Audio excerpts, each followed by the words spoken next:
तर त्याची जबाबदारी घेऊन किंवा त्याची जबाबदारी त्याला देऊन त्या मंत्र्याचा राजीनामा घेतला जातो आणि चौकशीला सामोरं जावं लागतं।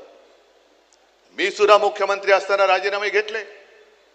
एक मंत्री तुम्हाला माहिती आहे कोण, अत्यंत वाईट आरोप होते, महिलेवरचे आरोप, बरोबर ना? त्याला सुद्धा वनवासात पाठवला होता ना, वनमंत्री होता, वनवासात पाठवला होता। अगदी केंद्रामध्ये सुद्धा अशा काही घटना घडलेल्या आहेत।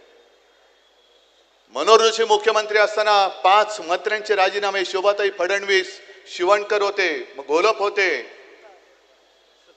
सुतार होते आणि आणखीन एक कोणतरी होते, रवींद्र माने, आपलेच होते काही।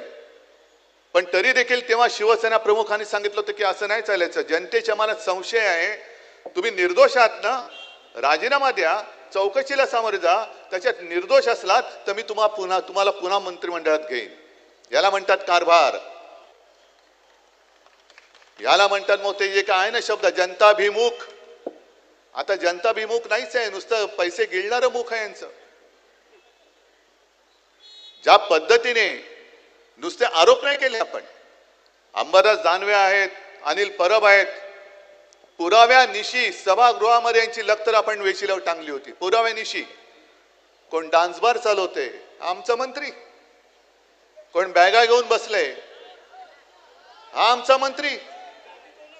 पण एक गोष्ट विचित्र किंवा चांगली अशी पाहायला मिळाली की जसं अभ्यास कोणताही असो, तुमची आवड कोणतीही असो, पण तुम्हाला सत्ता टिकवण्यासाठी कोणतं तरी मंत्रिपद आपल्याला द्यावं लागतं। पण पहिल्या प्रथम असं झालं की एका व्यक्तीला आवडीचं खातं मिळालं, कोण? रमी मंत्री। हे रमी मंत्री आहेत, क्रीडा मंत्री कुठे आहेत? शेतकऱ्यांची चेष्टा करतात, शेतकऱ्यांची थट्टा करतात आणि भर सभागृहामध्ये रमी